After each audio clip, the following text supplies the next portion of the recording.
يا ابني من ساعة ما امك ماتت وانت قاعد في خلقتي كده، نفسي اشوفك متجوز واشوف لك حتة عيل. يا بابا يعني انا كنت لقيت عروسة يعني وقلت لا. ما انا قلت لك روح مكتب رصين في الحلال، يمكن تطلع لك براس منهم. رصين في الحلال؟ يا بنتي هو انت من ساعه ما ابوكي ما مات وانت قاعده في خلقتي كده؟ ما تروحي تتجوزي عشان افرح لك بحته عيل. يعني يا ماما هو انا جالي عريس وقلت لا؟ يا دي النسيبه، ما انا قايله لك على مكتب راسين في الحلال، روحي يمكن ربنا يكرمك براس منهم. راسين في الحلال؟ اهلا وسهلا يا فندم. اهلا بيك. حضرتك مقدم عشان الجواز؟ ايوه يا فندم. حضرتك لو عندك فيلا وعربيه يزيد ثمنها عن 500,000 جنيه وشاليه دورين في الساحل الشمالي، حضرتك بتدخل يمين. ما عندكش ادخل شمال. لا شمال.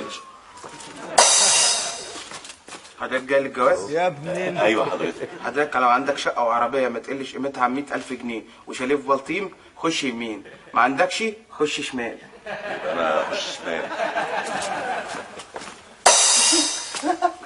ايه ده؟ ازاي حضرتك؟ اهلا وسهلا. عامل ايه؟ الحمد لله. حضرتك اهلا وسهلا. ايه في حاجه؟ لا حضرتك اصل الفينس دي يعني ايه؟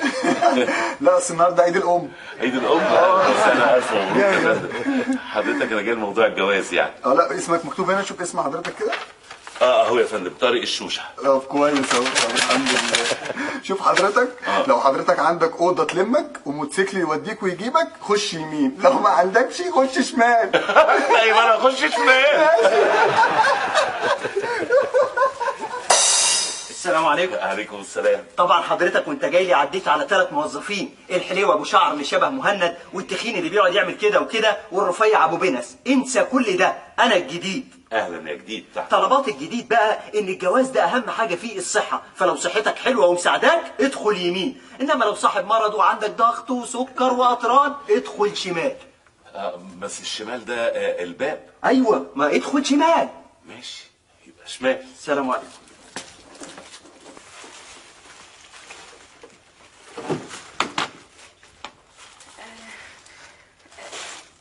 انت شمال؟ ايوه. ايوه. الاثنين شمال. يعني تعالى نروح شمال.